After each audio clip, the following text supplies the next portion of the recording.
I, 18, female, recently had my birthday. At first, I was just going to have lunch with my friends at a restaurant, but my parents insisted on joining us and celebrating it together with us, even though we were going to celebrate at home as a family anyway. I didn't mind and told them I'd be happy to have everyone together at the party. It was all going well until my mom told me she also invited her friends to my birthday party. I didn't want them there because I didn't know them well enough, and it was just supposed to be people close to me. But she was stubborn about inviting them, so I suggested that we could have 2 timings, one for my mom's guests and the other for my friends. She agreed to it, and it was settled that we will invite her guests at 12 p.m, while my friends would be there at 2 p.m. This way, I could spend enough time with my friends and also give enough time to the other guests. On the day of the party, none of my mom's guests arrived on time, and only by the time all my friends were there did they start arriving. I was a bit annoyed, but didn't say anything. One of the guests' daughter, around 6 years old, wouldn't leave me alone. She clung to me the entire time. Her parents insisted on having her cut my cake. I let her do it since she was just a kid who probably wanted to do it for fun. But then, she started smashing the cake with her bare hands, wiping her snot on the new dress I was wearing, which was my birthday gift, and even spat on the food. And her parents, instead of disciplining their kid, stopped the music that my friends and I were playing and played kids' music so that their daughter could show us her dance. I didn't get to spend a single second with my friends, and by the time they left, everything was a mess. I still kept my cool and thanked everyone, including those parents, for coming to the party. Once everyone left, I started crying, and I told Mom how her guests ruined my birthday and that I hoped I never have to see them again. She took it as me blaming her for everything, so she started telling me how ungrateful of a child I am and that I didn't even deserve to have a birthday party. I don't even know what to tell her anymore. Update. Thanks to everyone for your birthday wishes. My friends and I are planning on hanging out pretty soon, and I'm happy we could have a redo party. No parents or 6-year-olds this time, lol. Many comments asked about my dad's reaction. My dad was against the entire thing when my mom first mentioned inviting her friends. But he had to give in since Mom was the one paying for most things, and there was no winning an argument with her. During the party, he was, well, drunk. Very drunk. And he didn't realize how big of a mess it was. He still thinks that the party went really well, lol. Now, for a few comments before the update. Comment 1, not the idiot. And I hope you show your mom this post so she can see just how utterly insensitive and selfish to do this, and then blame you. It was your birthday, but she insisted.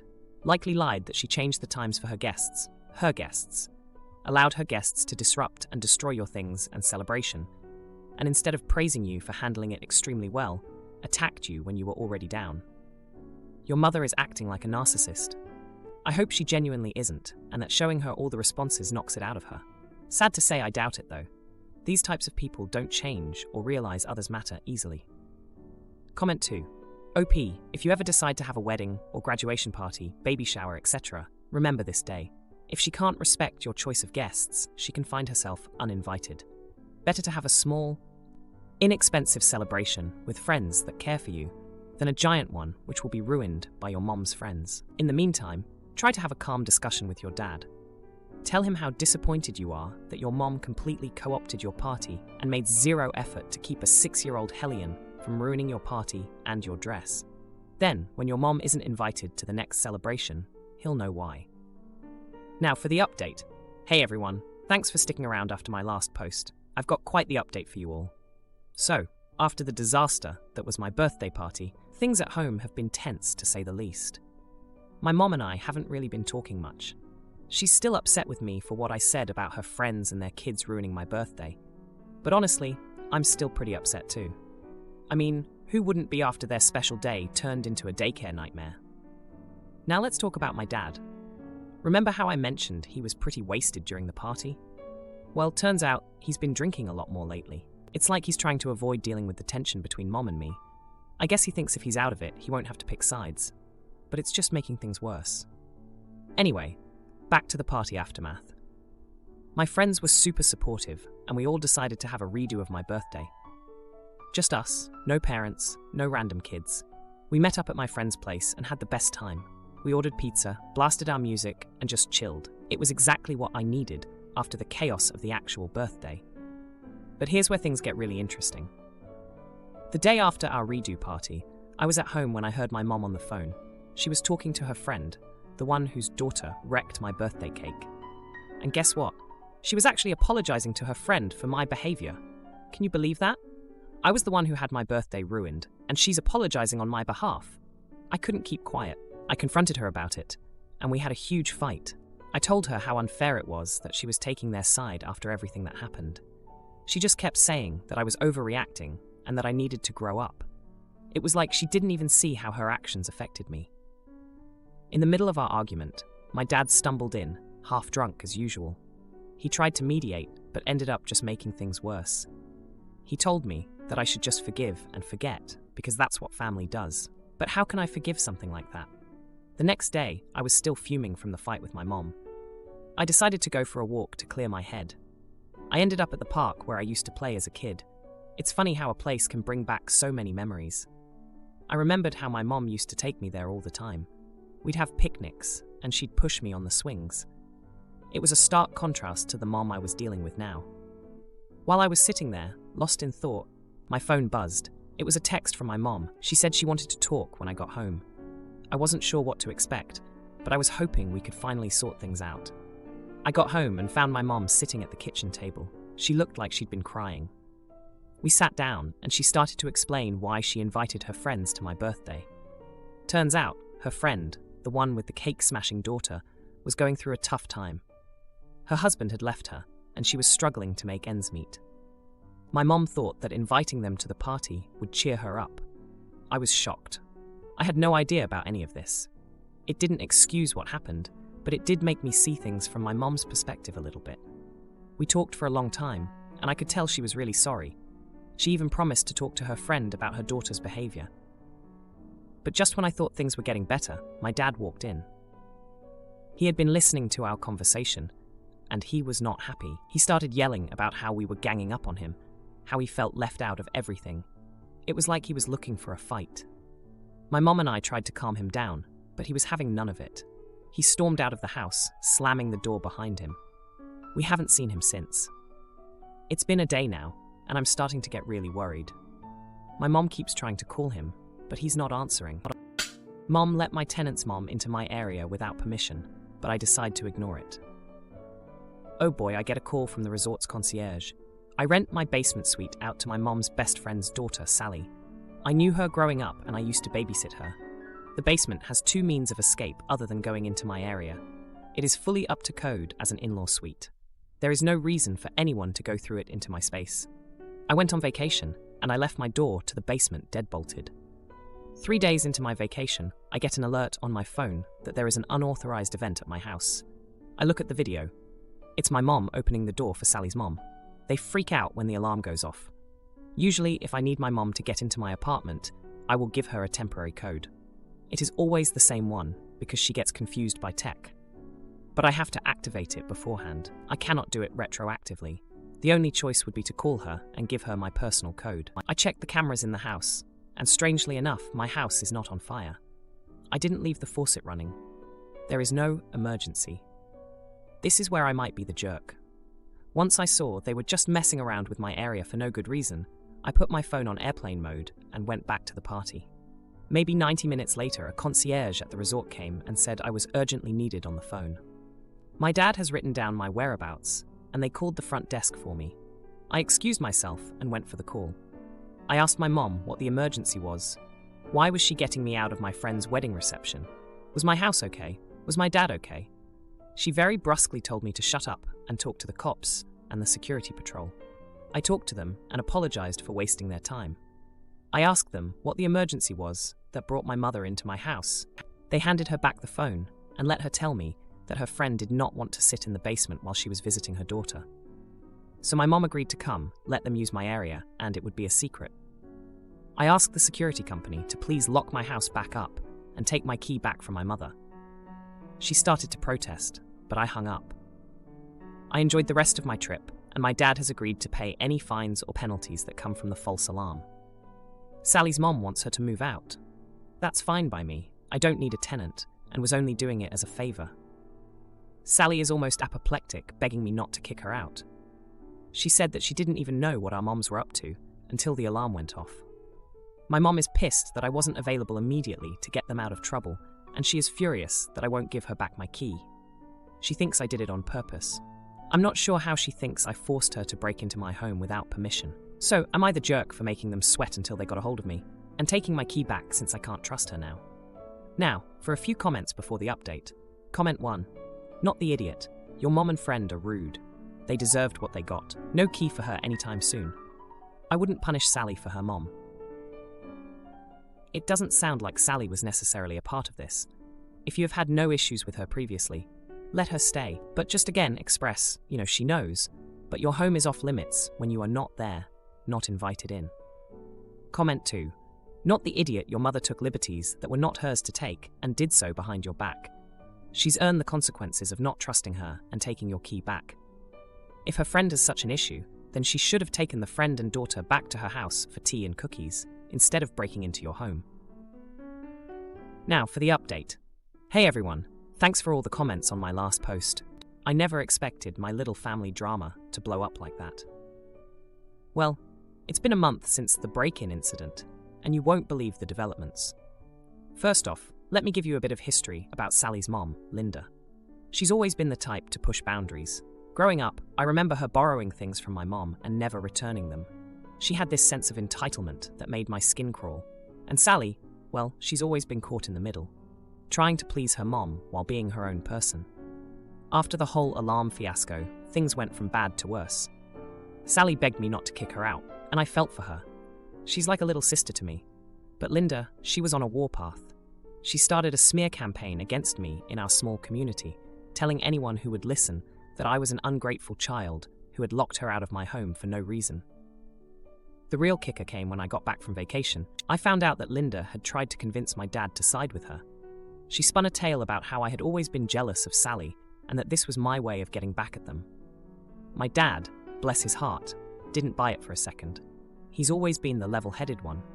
But Linda didn't stop there. She somehow got her hands on my personal code for the house alarm. I still have no idea how, and tried to enter my house again. This time, she wasn't caught off guard by the alarm. She disabled it, and had the audacity to host a small get-together in my living room. I only found out because my neighbor texted me, asking if I was throwing a party and why they weren't invited. I was livid. I called the cops, and they arrived to find Linda and a few of her friends sipping wine on my couch. The look on her face when the officers escorted her out was priceless. She tried to play the victim, saying she thought I had given her permission. No one bought it. The injustice of it all was staggering. Here was a woman who had no respect for my privacy, my property, or the law, and she was trying to turn my own family against me. Sally was mortified when she heard what her mom had done. She came to me, tears in her eyes, apologizing for her mom's behavior. She told me she had no idea Linda was planning any of this. I believed her. Sally's never been good at lying, and she looked genuinely upset. The confrontation with my mom was inevitable. She was still angry with me for taking back my key and for involving the police with Linda. She said I was making a mountain out of a molehill. I reminded her that Linda had broken the law, not once, but twice, and that if anyone should be upset, it should be me. My mom didn't talk to me for weeks after that. It was a strange feeling, being in the middle of a cold war in my own family. But I stood my ground.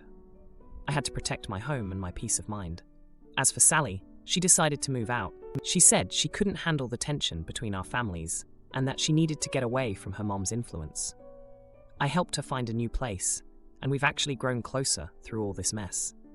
She's started to stand up for herself more, and I'm proud of her for that. The fallout from Linda's actions is still settling. My mom and I are slowly rebuilding our relationship, but it's going to take time.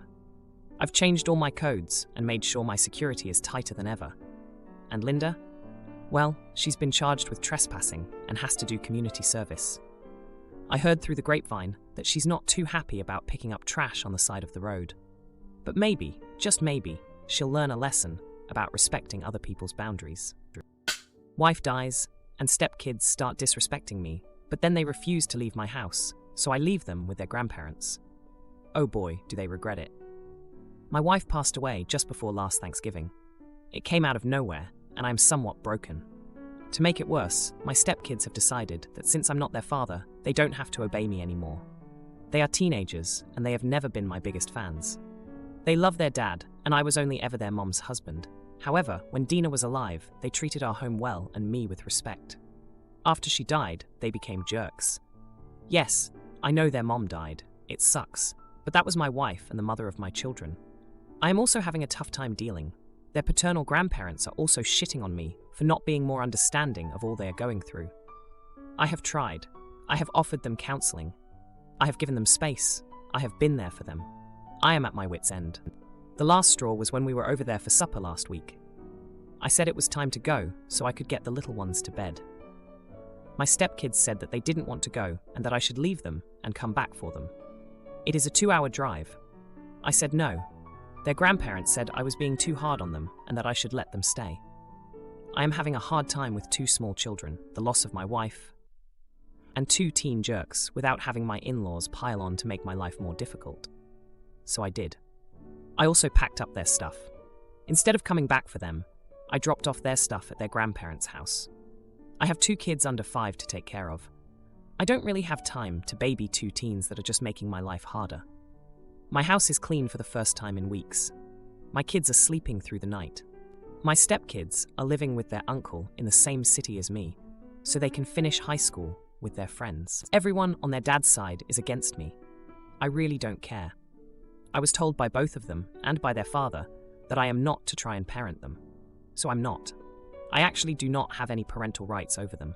Their dad was not even okay with me being a contact for them at school, so his parents bear the contact. My wife left behind a small life insurance policy, which I will divide between the 4 kids. But I was the breadwinner in my house. I bought pretty much everything there for the last 8 years, so now it's all mine. My in-laws are calling me a jerk for abandoning the kids, but I have 2 kids that need me more. The older 2 have a dad as well as grandparents to help them. My kids do too, I guess, but they also have me, and I want them to have a peaceful home. Now, for a few comments before the update. Comment 1. I am probably going to be the minority, but I think, not the idiot. They have lost their mum, absolutely right, so you would expect trouble and playing up, etc. But what I don't understand is why their dad has not swooped in. If you were such a hindrance, where is he? As long as everyone is happy, including all kids and yourself, I wouldn't fret about anything, as I cannot see what you have done wrong here. You haven't left them on the streets. You have left them with family, and they are happy. If Daddy is so worried, he can step in, can't he? Comment 2. First off, I am so sorry for your loss. Secondly, not the idiot. You have 2 little ones who are going to have a hard enough time with not having a mother anymore. They don't need negativity while they are trying to heal. But please, OP, keep in contact with them. You are still a big part of their lives, and although they are being asshats, in the end, they are kids, and perhaps lashing out at you is the only way they feel they can safely vent their anger and frustration. Now, for the update. Hey Reddit, it's been 3 days since I last posted about the situation with my stepkids, and wow, things have taken some unexpected turns. I thought I was at my wit's end before, but the past 72 hours have been a whole new level of chaos. So remember how I said I dropped off my stepkids' stuff at their grandparents' house? Well, turns out that didn't go over as smoothly as I thought it would. The next day, their uncle, who they were supposed to be staying with, showed up at my door with all their belongings. He said he couldn't handle them because they were acting out too much, and he thought they'd be better off with their dad. But their dad refused to take them in, saying he didn't have the space or resources to deal with them full time. Now, I've been trying to keep my cool, especially for my little ones, but this was just too much. I couldn't believe their own dad wouldn't step up. I mean, I knew he wasn't the most involved father. He missed more than a few birthdays and school events, but to outright refuse to take in his own kids? That was a new low. The kids ended up back at their grandparents, who, by the way, have been giving me the cold shoulder ever since I abandoned the kids. They've been spreading rumors about me in the family, saying I'm heartless and don't care about my stepkids. But let's not forget, these are the same people who told me to back off and not parent them. In the midst of all this, I've been dealing with my own grief. Dina was my rock, and without her, I've been struggling to keep it together. I've been trying to stay strong for my little ones, but it's hard. They ask about their mom every day and it breaks my heart. But here's the twist, and trust me, I didn't see this coming. My stepdaughter showed up at my house last night, out of the blue, in tears. She said she was sorry for how she'd been acting and that she missed her mom and didn't know how to deal with it. She said she felt lost at her grandparents and that she wanted to come home. I was taken aback, to say the least. This was the same girl who just a week ago was telling me she didn't have to listen to me because I wasn't her real dad. We talked for a long time, and she opened up about feeling abandoned by her biological dad. It turns out he's been promising to spend more time with them, but never follows through. She said she felt like she had no one left who really cared about her. I have to admit, it hit me hard. Despite everything, I've always cared about those kids, even if I wasn't their father. So, I did something I never thought I'd do. I let her stay. I told her we'd take it one day at a time, and that we needed to work on rebuilding trust and respect in the household. She agreed and apologized to her younger siblings for her behavior.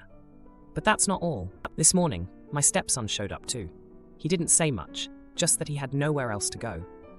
I could tell he was struggling with pride, but he looked relieved when I told him he could stay as well. It seems like the reality of their situation finally hit them both. Now, I'm not saying everything is perfect. Far from it.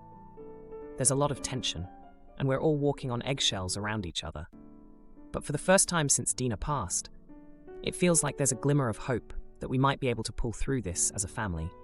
A different kind of family, but a family nonetheless. I'm still getting flack from the in-laws, but I'm learning to tune it out. My focus is on my kids, all 4 of them. I've started looking into family counseling because I think it's going to be necessary if we're going to heal from all the hurt that's been caused. As for the life insurance policy, I haven't touched it. I'm keeping it for the kids, like I promised Dina, and I'm starting to realize that maybe, just maybe, I can be more than just the guy who married their mom. Maybe I can be someone they can rely on, even if I'll never replace their dad. If you liked this video, you'll probably like these too. Also, while you're here, please consider subscribing. It's your support that keeps this channel alive and allows me to make better and longer videos. Have a great day.